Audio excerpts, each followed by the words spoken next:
Eu quero te apresentar aqui nesse vídeo o principal erro das viabilidades financeiras dos empreendimentos imobiliários, e especificamente dos loteamentos. E eu percebi esse erro na maioria das viabilidades que eu analisei seriamente, em que eu de fato estava fazendo aqueles estudos.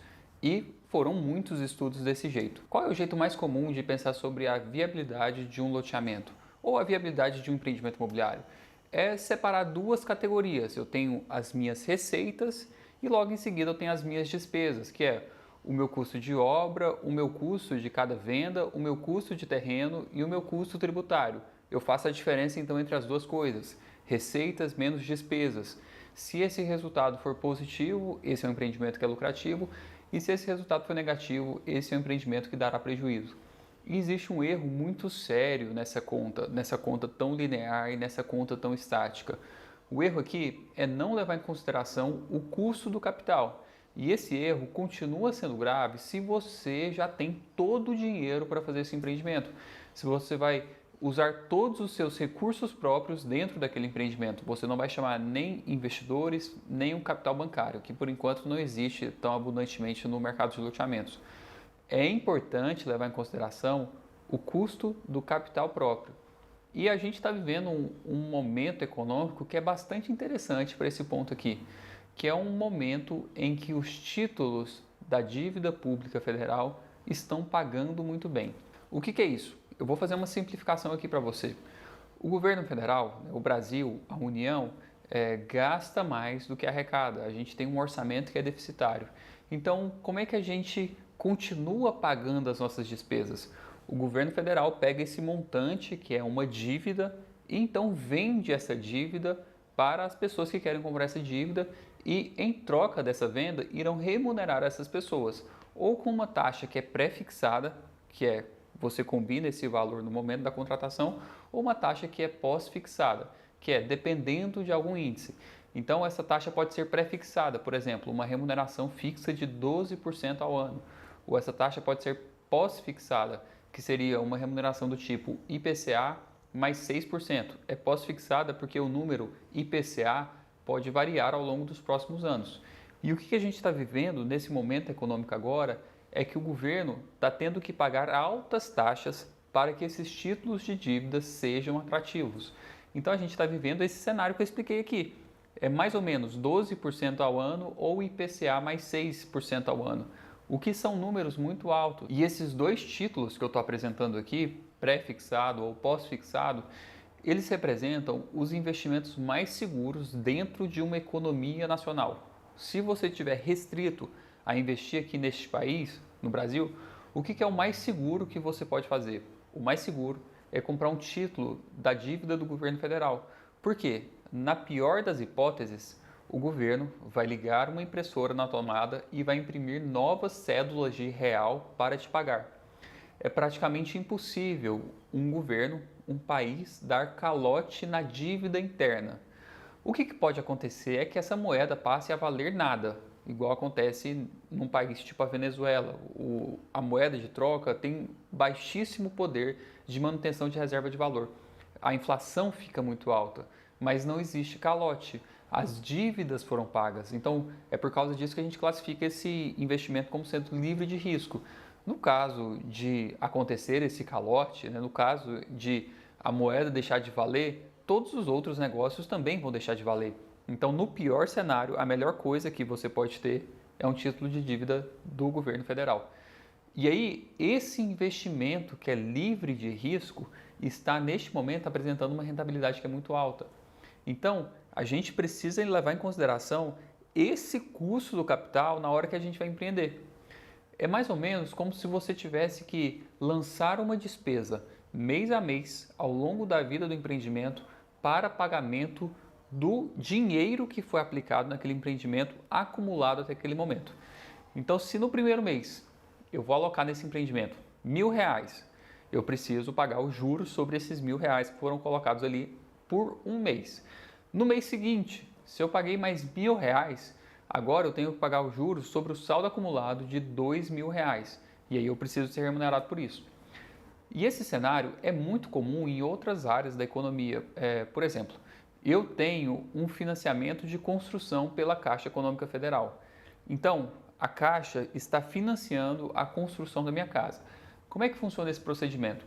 Eles me fizeram um adiantamento de 20% do meu contrato para eu executar os primeiros 20% da obra. E aí, então, durante esses meses em que eu executo 20% da obra, eu preciso pagar à Caixa os juros sobre esse montante. Porque eu peguei 20% do financiamento, eu vou pagar 20% dos juros devidos. Aí, eu fiz uma nova medição e eu avancei a minha obra em 30%. A Caixa, então, me fez o repasse de 30%.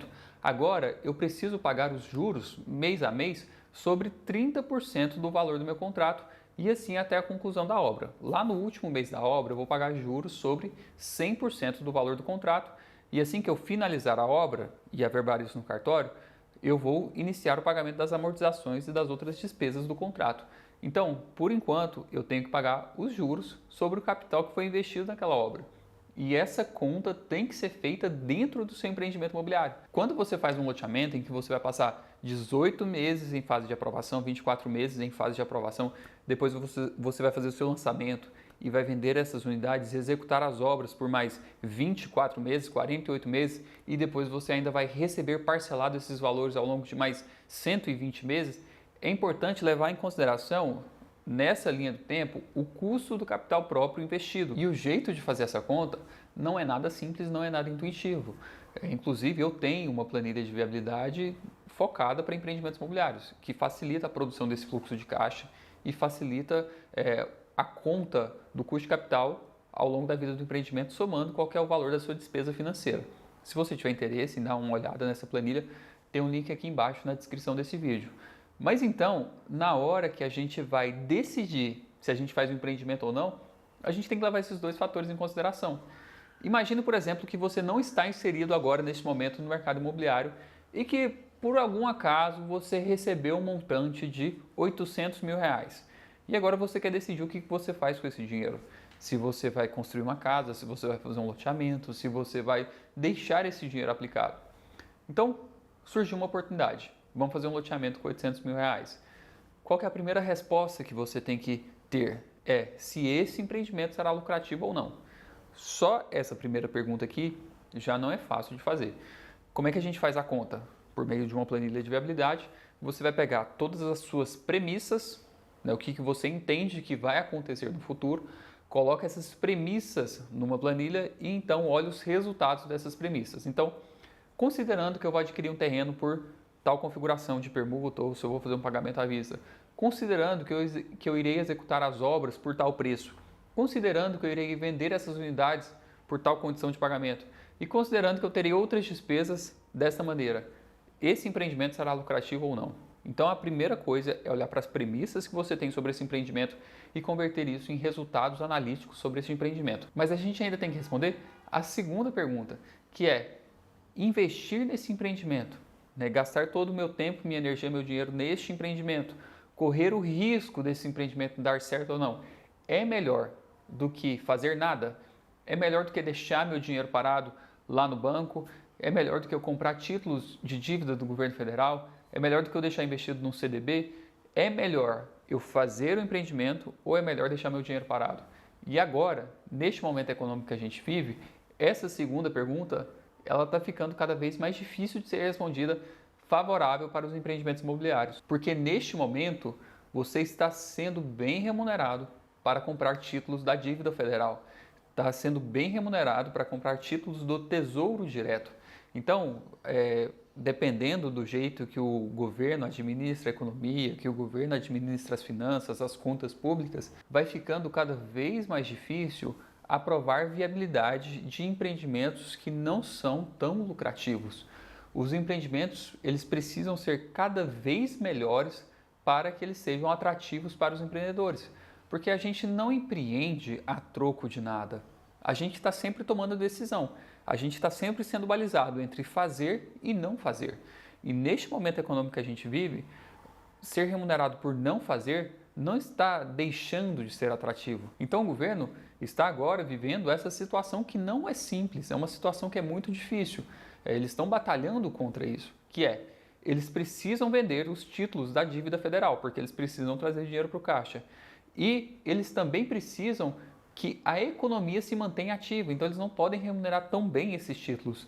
Existe um perfeito balanço entre essas duas coisas, existe uma perfeita harmonia entre essas duas coisas. E por enquanto, neste momento, os empreendimentos ainda estão sendo aprovados em suas viabilidades. Ainda é interessante fazer empreendimentos imobiliários, mas dependendo do andamento dessas taxas que eu apresentei nesse vídeo, vai deixar de ser interessante, vai ser melhor não fazer nada. Bem, eu espero que você tenha gostado desse vídeo. Se você tem alguma dúvida sobre o mercado imobiliário, sobre o mercado de loteamentos, deixe um comentário aqui embaixo e te encontro numa próxima oportunidade.